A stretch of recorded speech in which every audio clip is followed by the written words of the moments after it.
afternoon, good day, colleagues, as you join in from all corners of the world. My name is Bongiwe Tutu, Project Coordinator to the Africa Channel Reporting Project in Johannesburg, South Africa. I greet you all and thank you so much for joining us for this capacity building workshop on knowledge on China. It is a great honor to have you all, and we trust that this webinar will be highly beneficial, providing you with the key information as well as some practical skills and resources on reporting on Africa-China relations. And we're very pleased to be holding this training workshop with the China Global South Project, which has a long-standing and solid relationship and a partner of the Africa-China Reporting Project, as well as the Sinica Podcast, which is one of the most popular English language podcasts on current affairs in China. And so to that, I welcome our exceptional speakers, Eric Olander and Kaiser Kuo. Eric, how are you? I'm good. Thanks, Bongiwe. I'm doing great. Thanks so much, Bongiwe, for having us. Thank you so much. So Eric Olander is the editor-in-chief of the China Global South Project and a journalist with more than 30 years of experience in reporting, producing, and managing newsrooms for some of the world's leading editorial news organizations, including CNN, France 24, and BBC World Service, among others. And he has an extensive background working in newsrooms and doing content production in the US, in Europe, Africa, and Asia. And Eric is fluent in both French and Mandarin Chinese, and he's received his undergraduate degree in East African history from the University of California at Berkeley, and a Master's of International Public Affairs with a focus on Chinese foreign policy from the University of Hong Kong. And we're also joined by Kaiser Kuo, who is the co-founder of the Sinica Podcast, which, as I've mentioned, is the most popular English language podcast on current affairs in China, which he hosts together with Jeremy Goldkorn. The show has run since April 2010 and has published nearly 400 episodes.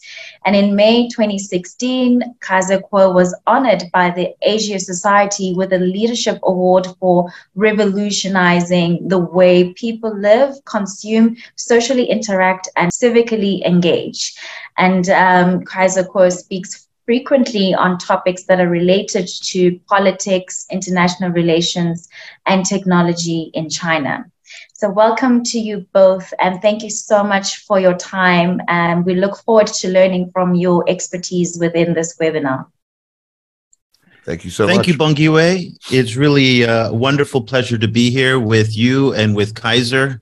And it's really a great topic that we're going to talk about, how to better cover China for African journalists. And so what we're going to do today, the shape of our discussion is we're going to set up a little bit of some of the key principles of and the background about China and some of the pitfalls in terms of the narrative.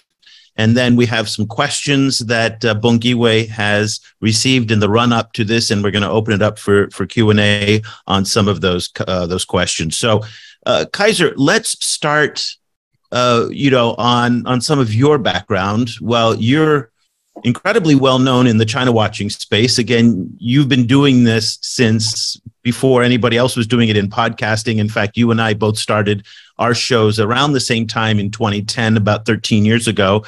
You've been in the China space long before that as well. Maybe you could tell people a little bit about your background in the Chinese media in China, and just so people who maybe are looking at this from a point of view in Africa have a little bit better sense of where you're coming from. Sure. Great. Thanks, Eric. Really, there's a good reason that I'm not well known in the China-Africa space, and that's because, there's really already such a fantastic resource that you and Cobus have put together that there's no need for me to be joining it. It's just fantastic to be able to work with you. I mean, to have you as part of our network. But my own background, I started off actually playing music in China. I did that for several years. First as a student there, right after graduating, as you did, from UC Berkeley. and go Bears, and go Bears. Ended up shifting into the internet space in about 1999 after I left a band that I'd been playing in, and was working in editorial and working in a very new area, the internet, which was attracted a lot of attention, and was able to make a kind of transition into reporting mainly about telecommunications and technology through the first half of the 2000s. And after that, I ended up mostly as a freelance writer, but then as a bureau chief for a Silicon Valley-based magazine. And then I worked in some technology companies as a communications director, which really has a lot of similarities to journalism in some sense, in that you're kind of an internal reporter. You go around a large organization and harvest the best stories and sort of keep up on what everyone is doing. And you need to be able to talk about really complex technological issues and to be able to work with journalists. That I did until 2010, beginning in 2010, I guess I started the Sinica Podcast with Jeremy Goldkorn. And now that has been running like Eric's show for 13 years. And it's not the same kind of journalism that most people are engaged in. I'm very fortunate, like Eric, in having a full hour to unpack complex stories, to be able to bring in much more context, to hopefully bring in multiple perspectives. And I'd like to talk today about some of the ways in which my experience as a podcast journalist has helped me to come to some precepts about who I look to when I want expertise on China. Yeah, well, we'll get to that, because that's a very important aspect of all this, about providing journalists with, again, some goalposts that they can then kind of guide their coverage around and who to look to for information on that. But let's just kind of maybe step back a little bit and give us a little bit of the landscape of the coverage of China as you see it, because today China is a very polarizing issue for many parts of the world, including in some parts of Africa as well. We just saw this recently unfold in Kenya over the China Square, controversy that happened. So China is a sensitive topic. Maybe you can kind of lay out how you see the landscape today, both in traditional media and social media as well. Yeah, sure. Absolutely. I think that unfortunately, while I have a lot of admiration, and I think there's a lot to be admired about the way that Western journalists go about their work, and especially Anglophone journalists, that's American, British, Australian journalists, there's a lot to be admired about it. The adversarial approach that they take, I think that it works very well in their domestic markets, talking to domestic audiences about American, say, issues. And I'm grateful for that approach. I don't believe that there is some grand conspiracy among media outlets to defame China, to smear China, to make China look bad. But the fact is that when you take this kind of adversarial approach and you apply it in your foreign correspondence to issues that aren't directly domestic, while you may yield something that is accurate, what is actually factually accurate, it does not add up to realism. You don't get a nearly complete picture, and you end up producing sort of structural bias in the way that people understand a country as complex as China. This is also true for any other active sort of foreign correspondent. So let me make that a little more clear. When I read the New York Times in the United States here, I will read a lot of very negative stories about the U.S. There will be yet another unarmed, innocent Black motorist, say, gunned down or beaten to death by police officers. There will be school shootings. There will be all sorts of things, political corruption and all sorts of perfidy. But I live here in the U.S. I have the rest of the stories in the newspaper about very ordinary people and their ordinary lives, and that gives me sort of ballast. And so I know how to frame the negative stories. I know how the sort of proportion of them and how truly descriptive they are of the totality of life in my own country. When I read the 5 or 6 stories that are written about China in that same newspaper, they're going to be about the unusual. They're necessarily going to be, because that's how journalists, you don't write about the bridges that don't collapse or the planes that land safely. You don't write about ordinary people's lives usually. So readers then come to believe that China is made up of all these things. It's an environmental hellscape full of, where the government is purely repressive, where everything that the Chinese government does serves only one end, that is to keep the Communist Party in power. This kind of, I heard a scholar that I really admire use the phrase authoritarian teleology, that everything is aimed toward the perpetuation of the state in power. That may be true for many of the things, but it's not all around. You end up with a very negative idea of what China is. And does China do negative things? Of course it does. But this isn't the sum total of it. So that's the problem. And we don't have the ability always to sort through or we don't have the knowledge. I mean, we're entirely dependent. Most ordinary folks are dependent on the media to shape their views of this distant place. Now, critics would contend that negative narrative that you've just talked about amounts to an agenda of some kind. And certainly looking at this from the point of view of African newsrooms, there's also a similar complaint that the Western and U.S. particular news coverage of Africa tends to focus on AIDS, war, famine, drought, conflict. Do you know what I mean? Like that same type Absolutely. Of negative narrative. And so there's this skepticism in many parts of Africa, just as there is in obviously in China and other parts of the world, that it's not just negative coverage. It's agenda driven. How do you respond to the critics who say it's not just the way you framed it, but it's even deeper than that? There is an agenda embedded within some of the coverage about China or in places like Africa as well. What's your response to that? I think that usually an agenda that happens to all sort of seem orchestrated across disparate, non-connected organizations like that, you can usually look to a more kind of a less malicious explanation. There's usually sort of a more ordinary explanation in things like this. And I think that's the case here. I think there are bad actors. There are certainly some individual reporters and editors who do have such an agenda. But I think broadly speaking about, something very large, many hundreds of media organizations, I don't think that's the case. But individual reporters, I think they're not driven obviously by a desire for money. They go into something else entirely.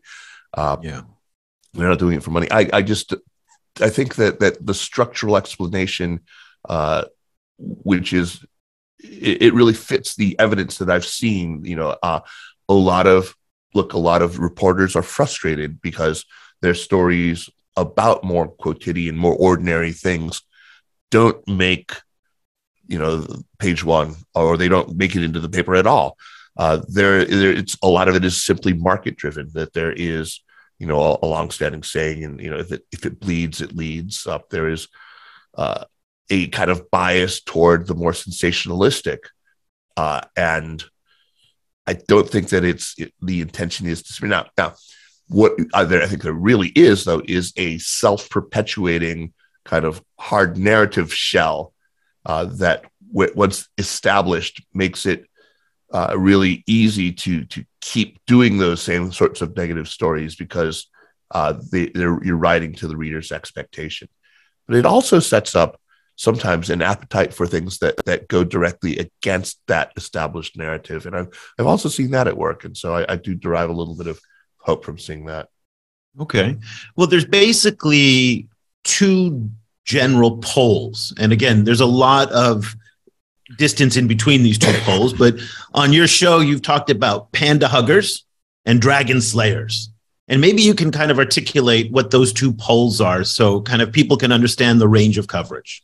Well, so these are mostly caricatures, of course, of people, but there really are people who have just sort of a fundamentally skeptical approach when it comes to China. They will often say, no, this isn't about the Chinese people. I love the Chinese people. It's the Communist Party that I dislike. But they forget that they're talking about an organization of 95 million individuals, 1 out of every 14 Chinese people. And as a recent guest reminded us, they all have, family members and dependents and large networks of individuals that depend on them. So really the party itself is not just the ruling, elite. Most people in the party, most members of the party, the overwhelming majority of them have nothing whatsoever to do with governing. Most of them are not in a position of either putative or actual political authority.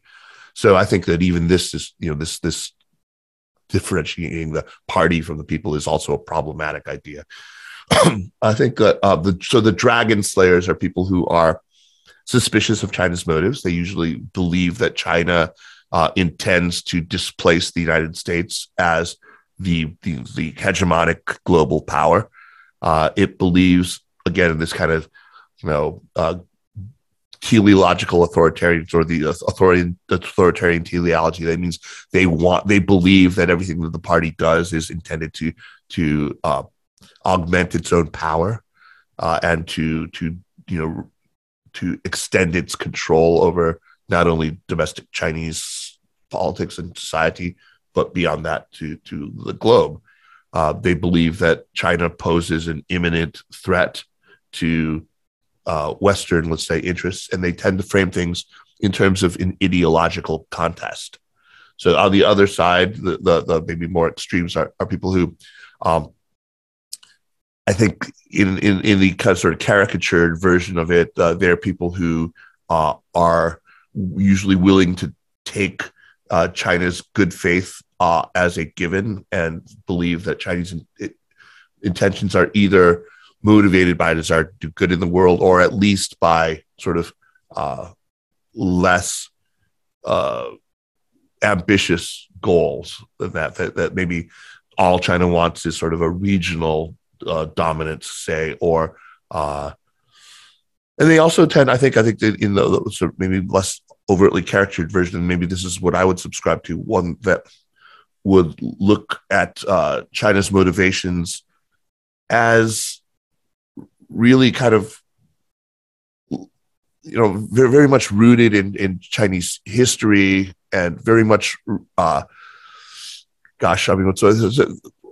much more complicated and less, a lot of just sort of trying to deal with day-to-day things and muddling through rather than having some kind of grand agenda for taking over the world. This is such a big question. I don't even know where to start, but yeah.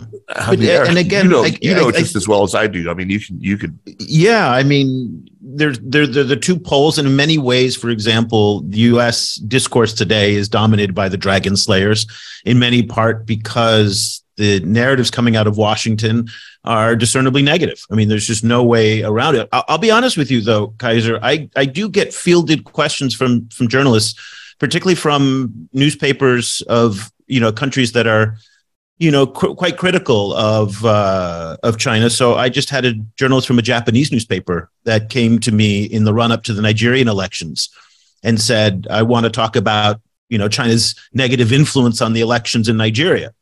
And I said, "What are you talking about? I don't understand. China is rather indifferent on the elections in Nigeria. It's got solid relationships with both parties. So basically, whoever wins, China's kind of happy with it." Well, they said, "Well, the debt question is really kind of looming over this election." I said, "It is, but China's debt amounts to 3% of the debt. This is not really a big issue in Nigeria. Debt is a big issue, but Chinese debt is not." And I said, "You don't have a story here. I don't know what to tell you, but you don't have a story here." Well, that journalist went off in a huff and then found the story. And what it ended up happening is quoting people who were from Europe, who had no background in either China or Africa or Nigerian elections. And they found the story that they wanted. The same, I've fielded questions from people in the Indian press as well. that come with, a very decidedly like, this is my angle. This is what I want to do. It's hard, again, for the consumer, though, and for the journalists who are reading this stuff to figure out, okay, what's what. So help us understand, okay, we've got the dragon slayers and we've got the panda huggers. Those are the two extremes. Where do you put yourself on that spectrum? And, and I know where I know you're going to answer this, but I think it's really useful to talk about this middle space. Yeah. So in the middle space, obviously, but I think that decidedly toward the side of the panda huggers. That is, I think that China isn't treated fairly in aggregate in the media. So that puts me sort of on that side. And it's because of the narrative domination of the so-called dragon slayers that I react this way. I think that if I saw it tilt too much in the other direction, I would probably be on the other side. My interest is in sort of achieving balance, and so I think it's sort of by circumstance that I find myself where I am right now, not because I believe that one side is entirely right. Yeah, I think to your question about this bad faith journalist, this happens. This absolutely does happen. There are a lot of people. I mean, I've had a veteran journalist, Ian Johnson, on my show who tells me, and you can listen to that show, which was recorded live in New York. He talks about that, how they'll simply go and find three people who will comment on the record in agreement with a pre-baked hypothesis or pre-baked thesis, and just quote them. That will happen. I think what this speaks to is the dominance of the U.S. media narrative, right, on China. I mean, the sheer force and power in the English language, especially, but this is, it's diffused out into coverage by other countries as well. They have enormous power to shape the basic framing of China. And now that, we have this opportunity to talk to journalists in Africa who are covering a story that hits very, very close, directly at home for them, I think this is a great opportunity to talk about some of the ways that they can, do better. Okay. I'm really grateful to be here. Well, let's dive into that. I mean, you, for example, the debt trap narrative is a classic example. There isn't any evidence to support it. Professors from Johns Hopkins, the University of London. I mean, I can go down a list of scholars that have debunked it. And yet you still hear it come from senior US officials, senior European officials, and Indian media. And then what ends up happening is the media quotes those officials, and we have this virtuous feedback loop. And despite the fact that it's been debunked over and over again. Well, not virtuous, but it is a feedback loop. Yeah, it's a virtual feedback loop. So the point is that how does a journalist who is new to covering these topics, how do they separate what is known to be debunked, like the debt trap narrative and many of the dragon slayer narratives that come out of places like Washington, Delhi, and some of the European capitals? What would you recommend that they do to fact check some of these things so that they can put more balanced factual coverage of China into their own publications? So the unfortunate fact is that most of us who don't spend our entire lives working just on China and aren't steeped in Chinese history and the arcana of Chinese politics, we have to rely on what others tell us. So what I suggest is that we develop a set of sort of litmus tests, that we look for certain habits of mind in the experts that we turn to. And we so to be able to discern who is actually worth listening to and who can be or ought to be ignored or dismissed or pushed back on directly. So I would say that there are 5 really important ones. And the first one starts with humility, which, and most of the others sort of flow from this. The fact is there is much that we cannot know. We simply don't. And yet constantly we are seeing these so-called experts claim to know sort of, the precise scale or intent of the Chinese leadership's, what they want to do, to be able to read their minds. So look for a little bit of epistemic humility, people who know that they don't know everything. Look for people who don't call themselves experts. I mean, I think if anyone calls him or herself a China expert, they can immediately be pretty much dismissed. There's no such thing as a China expert anymore than there is an America expert or a Germany expert. I mean, it's even more preposterous when we're talking about one of the two biggest countries in the entire world. So a second one I would say that you really ought to look for is somebody who is sensitive to the biases that exist and shows evidence in the way that they answer your questions, in being aware of how issues have been previously framed and aware of our susceptibility to bias as either providers of news or as consumers of news. A third that I think is super important is that they take a holistic approach, a multi-lens approach. Too often, I think, Eric, you're so aware of this, the framing, and this is the case in the debt trap narrative for sure, it ultimately is a national security framing. And so much of how we now look at China is this single lens of national security. We always have this one lens in front of our eyes.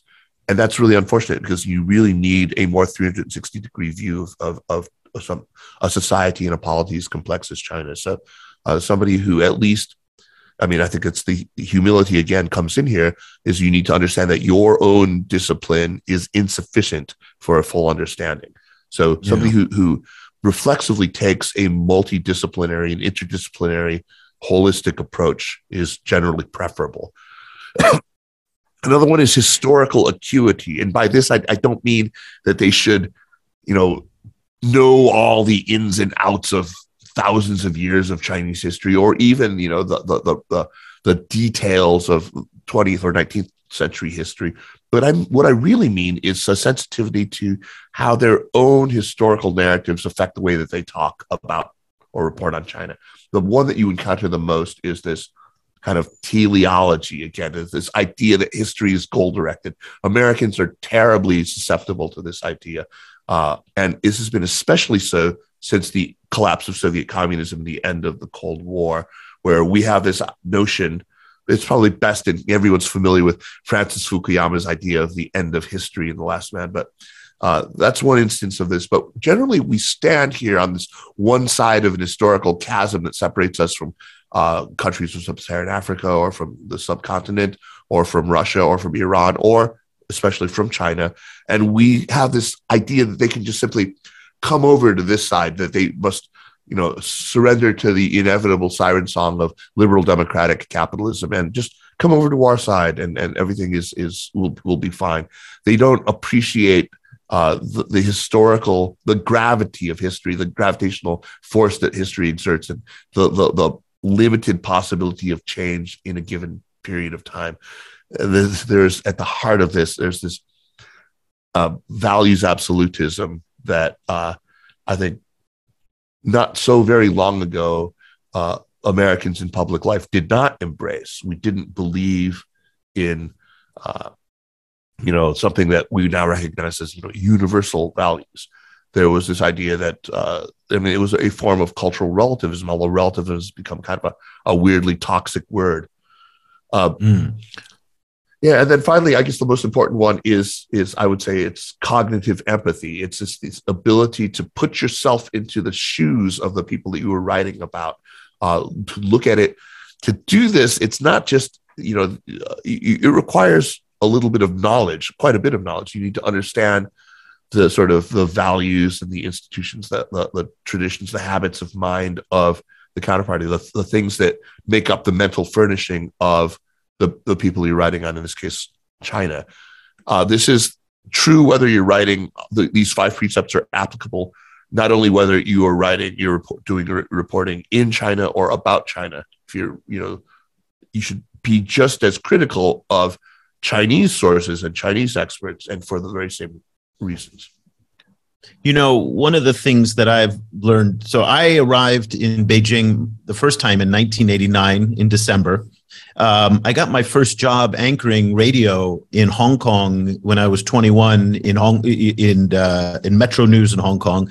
And I was, my first reporting position in Beijing was with the Associated Press in 1995. And since then, I've done quite a bit. And one of the things that many of my best copy editors in China and for these major news agencies told me, and you'll see in my writing every day for the newsletter, this comes through, and I really recommend this. I use a lot of the conditional voice in my writing. Right. And I'm always suspicious of journalists, even Chinese journalists inside China, who write in the definitive voice. It's right. This, they're doing this. And you'll always see in my writing, it appears though, it seems as if the leadership, and China is too complex, too multifaceted, too opaque in many respects to have that level of certainty. Right. So your point on humility is really important. So the way that I express that humility is through the conditional voice in the writing. And so I invite everybody to, if you want to see what that looks like, just go to our website and you can pick up any of our stuff. And that's what, when I'm editing here, all of our writers, they say, something definitive. I say, well, can you prove that? And invariably in China, if there's something that's X, there's something else that's Y. And we don't know for sure. And so I think approaching the story with an enormous amount of humility, and that's a trait that I recommend everybody look for in good China coverage versus, I think, just crappy coverage or just not as strong coverage. One of these things is that, there's always this funny thing about people who've lived in China for a long time, like us. And you and I both have spent more than a decade there. And you see these people come off, the boat for a year and they're going to write a book. Right. And they know it all. They figured it all out. Right, right. Does it matter how much time a journalist has spent on the beat? Again, you don't necessarily have to be in China. A lot of us are covering China from the outside, and what we're doing is we're covering China in the world. You're covering China in the US predominantly. But in terms of length on the beat, so when you look up a reporter on LinkedIn, and you see how much time they've been there, how important is that a factor for someone to evaluate the quality of the coverage? I don't think that look, there are journalists who've been there for a very short time, but they somehow have this sort of perspicacity and good journalistic habits, and they have these things exist independently of specific China knowledge. These are habits of mind that I'm talking about, right? So it's entirely possible for somebody who doesn't speak the language even to do good reporting. If you know how to utilize what you have available to you, if you have really good news assistants and good translators and good fixers, which is one of what the critics harp on the most. That says, how can a journalist cover a country like China if they don't speak the language? And I always think, how could a Chinese journalist come to the United States and cover American politics without speaking English? So I think that in the case of China, I don't think that. I think that if you're going to be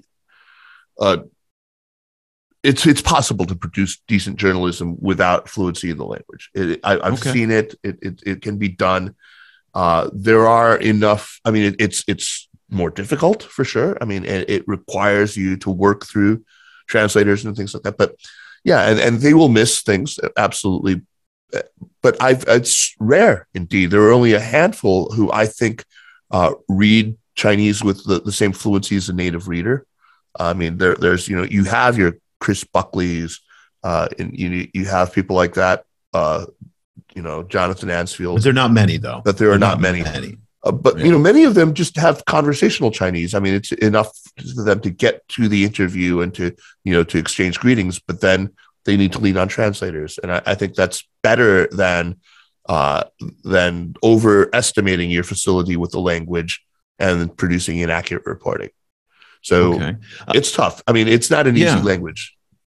No, it's 35 years of studying it. I can tell you it's not an easy language. Yeah, right. Listen, I want to bring back in Bongiwe Tutu, our host and the project coordinator from the Africa-China Reporting Project. Bongiwe has been collecting questions all week. We also want to invite folks in the audience to raise your hand and to join our conversation if you have questions about China, reporting, podcasting, digital media, all of the different things that both Kaiser and I do. We love, this is a great opportunity for you to kind of speak up. So Bongyiwei, maybe we can go to one of the questions that you collected over the week from attendees. Thank you so much, Eric.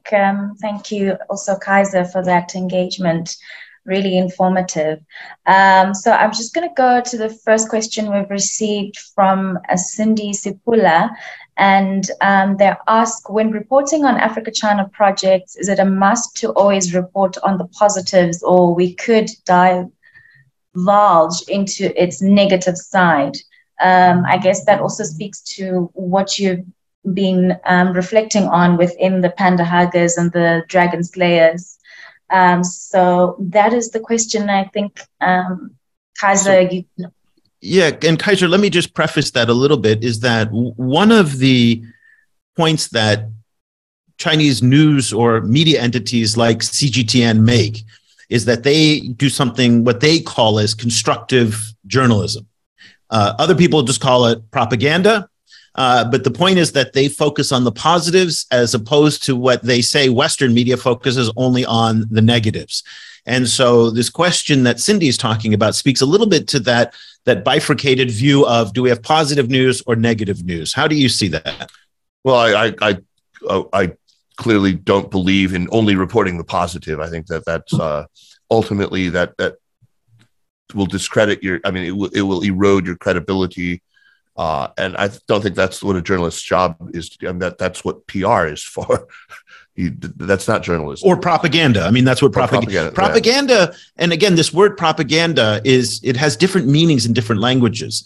The definition of that I use is information with a purpose. Right. Whereas what we do is we put the information out and people get to do whatever they want with it. I don't care if you think it's good or bad. That's not my job. My job also isn't to persuade you of anything.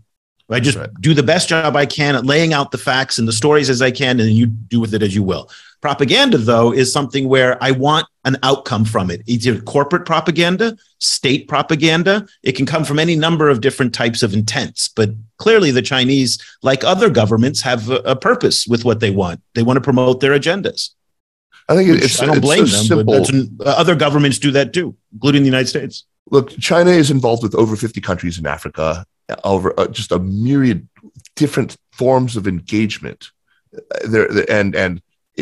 If you go into this believing that Chinese motives are entirely pure and altruistic, you will not produce good reporting. If you only have this lens attached that it's a new form of settler colonialism or neo-imperialism, that will also, I think you need to look case by case, even project by project, individual by individual. There are very few sweeping generalizations that you'll be able to make.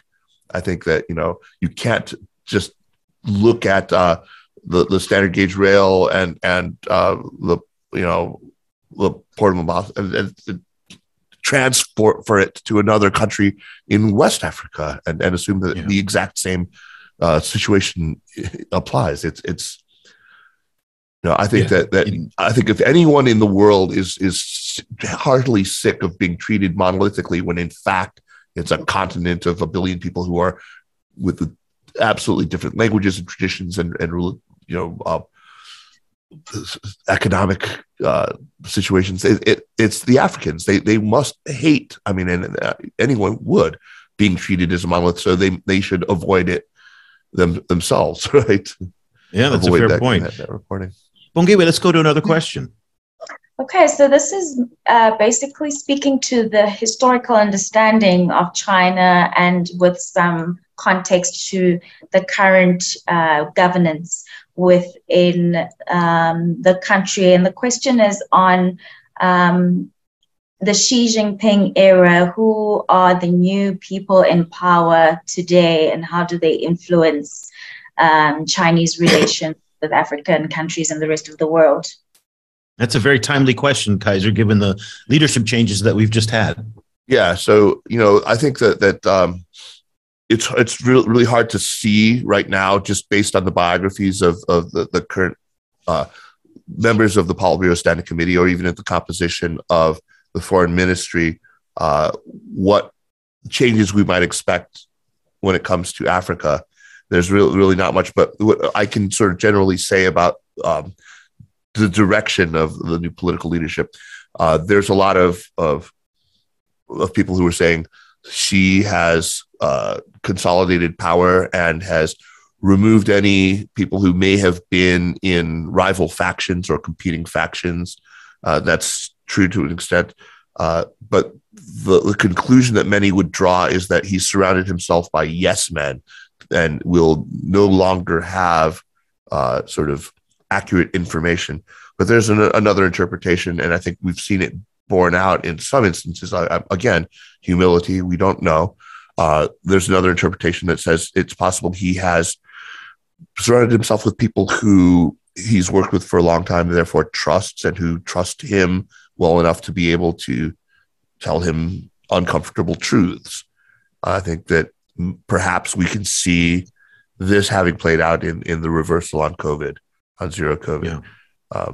So I think, Eric is in a much better position to talk about maybe how the new leadership affects the global South generally. Yeah, but it's very clear in the Russia environment that there's a new initiative afoot. And I think if you look at some of the people that he's appointed, and let's just go to Qin Gang, who is the foreign minister, who was the former ambassador to the United States. And then he elevated Wang Yi into the top foreign policy official. Wang Yi is a Japan expert. Qin Gang did quite well in managing ties with... He's a Europeanist. He's a Europeanist, and Qin Gang is a Europeanist, and also obviously has experience in the U.S. And I think you look at the orientation of the foreign policy team, and it is focused on great power competition. It is there. He stacked his bench with people who are ready to fight. And I think the challenge for Africa and African countries and the global South is figuring out, where do you fit in this new era that we're in, which is of the gloves are on and the punches are being thrown. And we see this now in terms of where the Chinese are allocating their time for diplomatic engagements. It's the Middle East, it's Russia, it's Southeast Asia, where I'm at.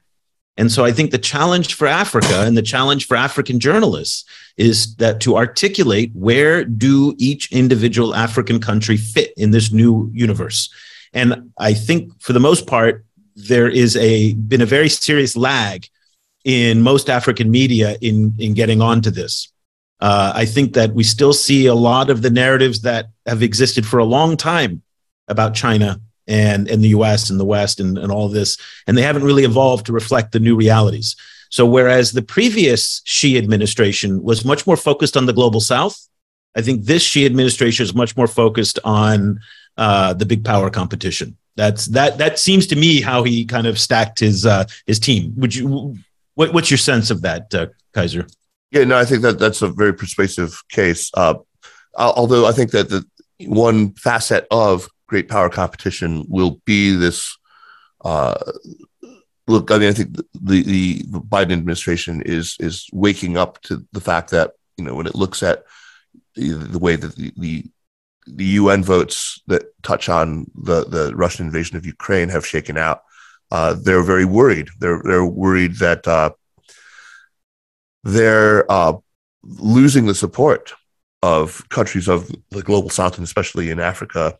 And they worry about the sort of new non-aligned movement that may emerge from this, and China's role in that. I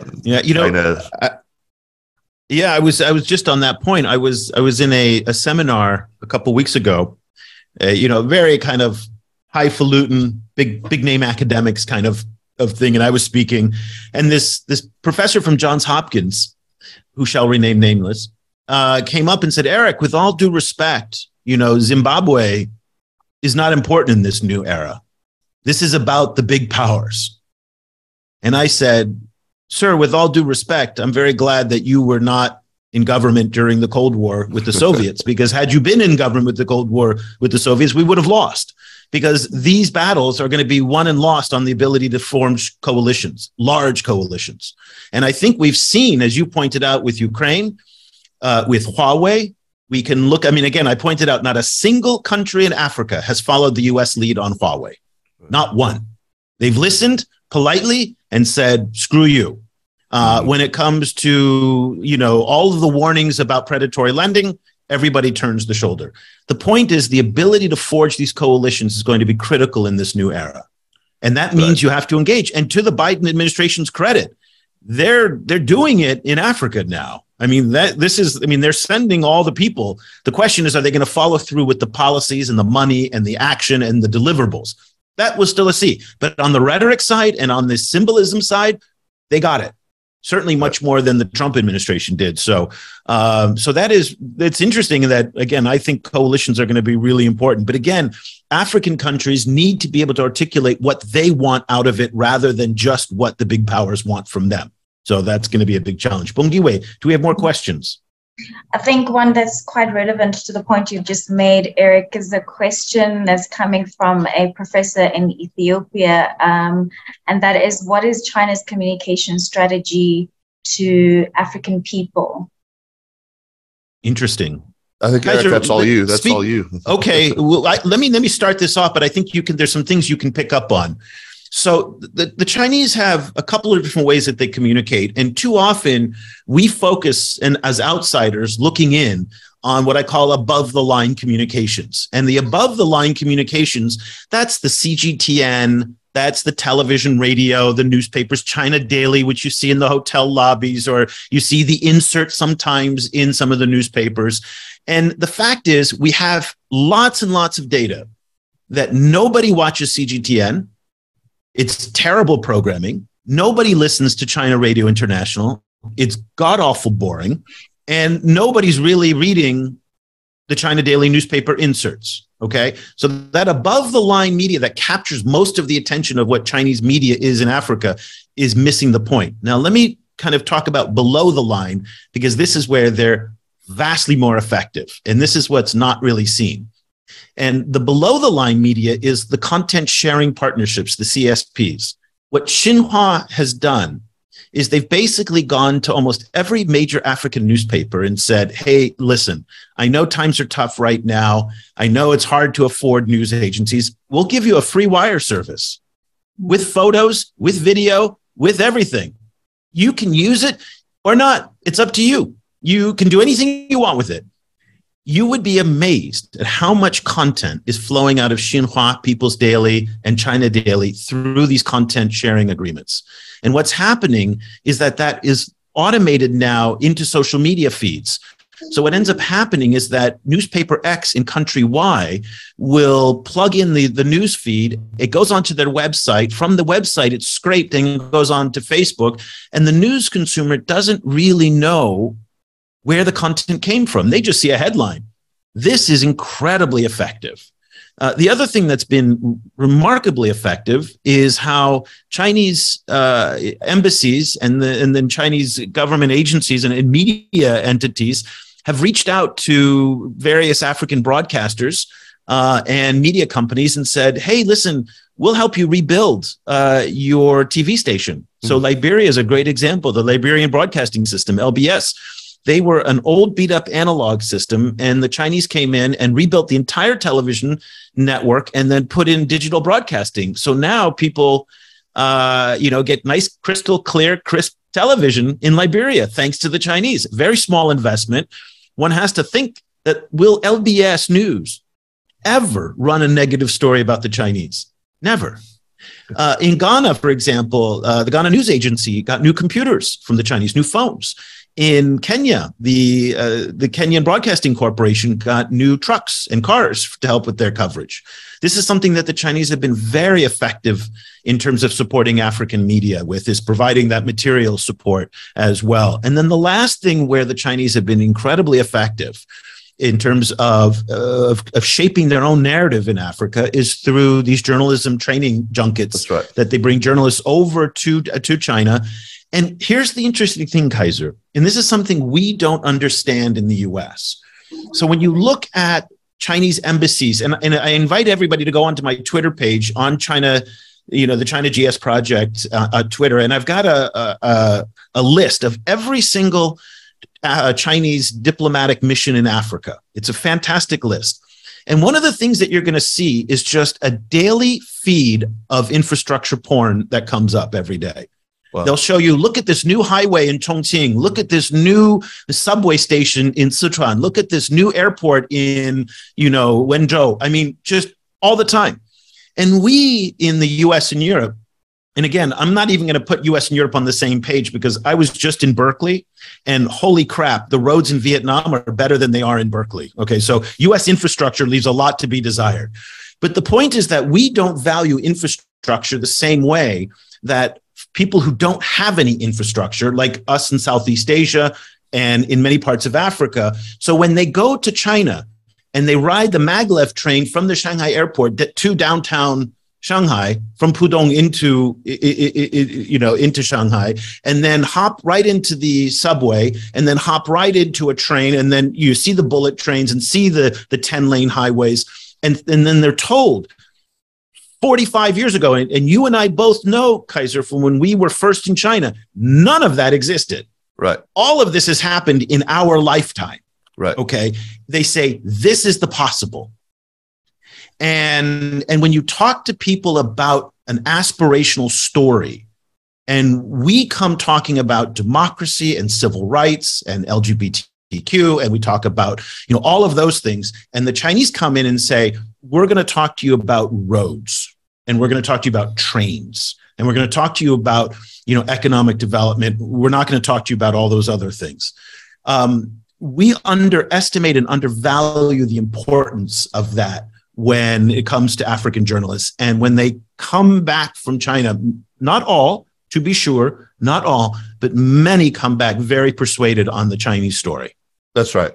The capacity building is an incredible important. I mean, that's what the one thing that I was going to be able to contribute to this. I think your distinction between the above the line and the below the line is really, really valuable. I had no idea the extent of these content sharing programs. Huge. That's astonishing. It's if you do a search, you'll see it. And here's what's interesting is that in some cases, it'll say from Xinhua or People's Daily, just like a normal, like a Reuters thing. In other cases, they will take the Xinhua off. Right out, yeah. The attribution right off. And in other cases, they'll treat the Xinhua copy like AP and Reuters copy, where a journalist in the newsroom will rewrite it and put their own name on it. But yet 80% of it is still Chinese content. And again, that's how newsrooms use AP and Reuters. So it's not it's nothing different in their view. But I'll tell you how you can look for it is that I saw, for example, Xinjiang stories where they're quoting kind of like the regional party secretary. And you just know that the Malawian broadcasting system is not kind of doing reporting with the interview with the regional party secretary in some remote part of Xinjiang. And so you can, if you are familiar with Chinese news and propaganda and content, you can kind of smell it out pretty quickly. But the average African media consumer is not. And this is one of the reasons why I think they've been extraordinarily effective in how they do a narrative. The other thing that they're very effective on is on social media. And so one of the things when you look at this feed that I have of all of the embassies, you'll see, for example, themes that emerge on the day, whether it is, talking about what Xi is saying. So, for example, 20 embassies in one day will have the same message, the same photos. There'll be consistency in the messaging. And you and I both have had experience in corporate marketing, that one of the things is that consistency of message across markets is really important. That message if market X is hearing something, message discipline. And the Chinese are quite good, much better, in fact, than the US is, and even the Europeans are, when it comes to this message discipline. These governments are terrible in that. So, for example, the US does not have any coordinator across the continent for its messaging. It doesn't have any social media expertise. I'm not suggesting that the Chinese are geniuses at it. They're just doing it marginally better than the crappy job that the US and Europeans are doing. So basically, you don't have to be best. You just have to be a little bit better. And that's where they are. So we're running a little bit short on time. So Bongiwe, do we have any more questions? Sure. I think we can make time for just one more. And I guess this speaks to the practical experiences of journalists on the ground reporting on China-Africa relations. And they ask, how do you navigate the space when reporting critically and exposing something that would be referred to as negative reporting of China in Africa. Example, illegal logging or illegal fishing in African countries. Okay. So I'll get to the Africa part because we've done quite a bit on that. But let me just give the stage to Kaiser to talk about how do you cover China critically and negatively. You've said that on the spectrum, you're more on that panda hugger side, but at the same time, you've been very critical as well, especially when you're talking to Chinese stakeholders and Chinese officials. How do you convey a more skeptical, critical view to Chinese officials? Well, they don't make it easy. I think that anyone who's worked as a reporter in China, as on the ground, there is a lot of stonewalling. They make it difficult to get access to write the stories that you want to write, and that's whether you're writing about individual enterprises or trying to talk to government ministries, anything at all, any agencies. It's very difficult. It also, in the worst case, you are sometimes surveilled, harassed. You will even sometimes be detained. It's never happened to me for my reporting, but I have direct, friends who have had this happen to them in China. It's not an easy thing to do, and you can only sort of persevere and keep at it. But I think that if your reporting is in good faith, I think you can usually find people who will recognize that and understand that you're going to write a story that's going to be fair and it's going to bring in other voices. You're going to be writing about illegal logging, or you're going to be writing about violations of territorial waters by Chinese fishers. But it's possible to do. That reporting, of course, takes place mainly outside of China. So, in the countries where these activities are happening. And I think you are at less direct risk there. Eric, maybe I can hand off to you and you can talk about. Yeah. So one of the challenges in covering kind of illegal Chinese activities in Africa is that oftentimes the Chinese stand out much more. And it's very important to make sure the context is correct. So when we talk about, for example, the galamsey in Ghana, which is the illegal mining, that a lot of the focus is on the Chinese, understandably so. And the Chinese have been engaging in, again, this is Chinese illegal mining activities in Ghana in this space for as long as I've been covering it, which is more than 13 years. Couple very important distinctions here. That when we talk about Chinese illicit behavior in African countries, oftentimes we say the word Chinese, and then people equate that with being the Chinese state as much as individual actors. And the Chinese state, at the end of the day, has no control over the behavior of illegal migrants that are in any country, just the same way that any government doesn't have an ability to control through their embassies the behavior of their nationals in a foreign country. So really important to distinguish between when you have illegal mining in the Congo, illegal timber activity in Cameroon and Nigeria, those are individuals, they're not representatives of the state. In some instances, there have been allegations that Chinese state-owned enterprises are involved in some of these activities. Now, even though those are Chinese state-owned enterprises, I know this is going to sound weird and it's not an excuse, but believe it or not, they don't work directly for the state in the sense of taking orders from it. Many times they're operating out of their own self-interest in what they're doing, and they're highly autonomous. The last point on this part is putting context. As I said in the beginning, oftentimes the Chinese will stand out a lot because they're new actors in many African countries. They're very visible. But when we look at, for example, in Ghana, the numbers of Nigerians who are arrested for illegal mining, it's vastly larger than the numbers of Chinese. And again, that's not to point fingers, but it's to put context. When people talk about Chinese mining in Africa, many people will think of the Chinese as the big player in Africa, when in fact, the Chinese account for only 7% of total mining output in all of Africa. Anglo-American, just one company, is double that. Okay. So context becomes really important when we're talking about Chinese illicit behavior. That being said, the Chinese, again, they've promised that they're going to crack down on illegal behavior.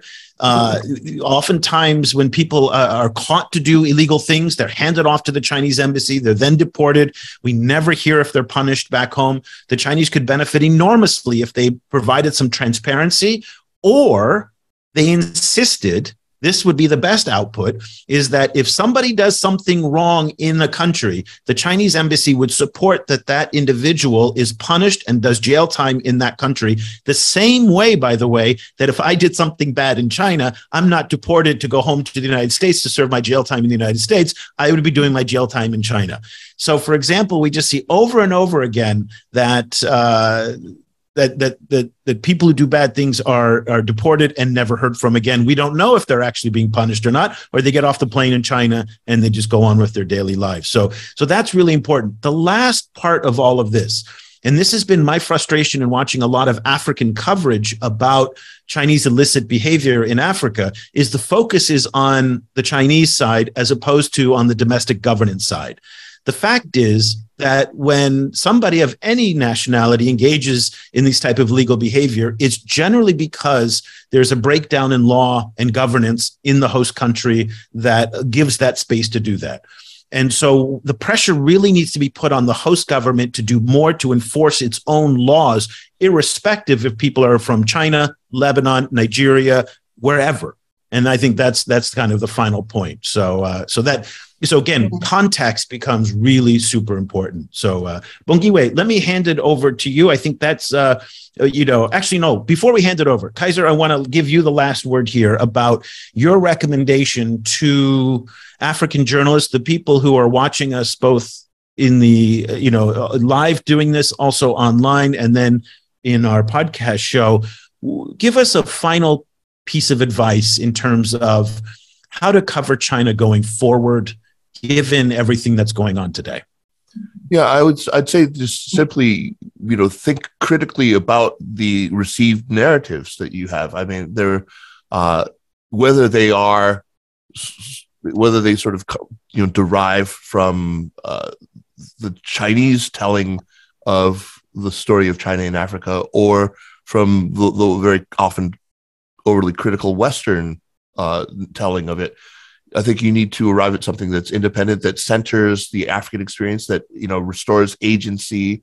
I think this is one of the most frustrating things. And, just now you talked about this. I mean, the sort of negative side of it is that too often China is blamed as the external actor when governance issues domestically are blamed. But at the same time, there's often this sort of infantilization that we've talked about so many times, where the Western narrative sees these Western African governments as sort of helpless, like they can't take responsibility for the debt that they take on, and finding a voice that resists received narratives from either side is what I would say you should keep as your lodestar. Okay, so that's a great final thought. Bongiwe, I will let you wrap it up for us. Okay, thank you so much, Eric. Thank you, Kaiser, for your inputs. I think you've given some real takeaways to this webinar, and I've seen from the comments we've received from our attendees how valuable this session has been. And I think, towards your last points on the importance of distinguishing the actors and to analyze each case within its context when you're reporting on Africa-China relations and China's impact within African communities. I think that also answers the second last question that we received from one of our attendees. So I'm just highlighting that to our attendees that your question was addressed indirectly, and that speaks to the disregard within the local people, and that was made to reference in a Zimbabwean company. And also, we've seen from our attendees, some have commented saying thank you for your inputs, and this specifically says that it is normally the fear by African journalists to pitch stories on China illegalities in Africa, and also the fear of not being funded. So they're stating and reflecting that they're glad that this has been tackled and addressed as to how they can go about it within their future reporting. So with that said, and those reflections, thank you so much. This really has been a valuable session on knowledge on China. Thank you so much, Eric, and thank you so much, Kaiser, for your time. I'm sure we can continue these discussions going forward and keep on reflecting, and also trying to find out, what do journalists require, what do they still lack understanding of. So I think if we can open that up to our attendees. If you have any further questions outside of this discussion, please feel free to contact us, the Africa-China Reporting Project, the China Global South Project, as well as our colleagues from the Sinica Podcast. And if you have any pitches that you want to share with us, please feel free to reach us. And thank you once more. Me too. Yeah, we're happy to receive pitches. On the ground reporting about China in Africa is very valuable to us. We would love to have some. Thank you for that, Kaiser. So we'll definitely hold you to that as well. Please do. Thank you, Eric. I guess then you can just please close for us. Thank you. Well, this was a wonderful discussion. And again, it makes me happy to see so many people interested in the Africa-China relationship, and also the great work that Bongiwe and the entire team at Wits University and the Africa-China Reporting Project are doing to help improve the quality of coverage. We need more coverage, better coverage of Chinese engagement in various African countries. And so these kinds of discussions really help. So thank you, Bongiwe, and thank you, Kaiser. Take care. Thank you so much. Bye-bye now. Bye.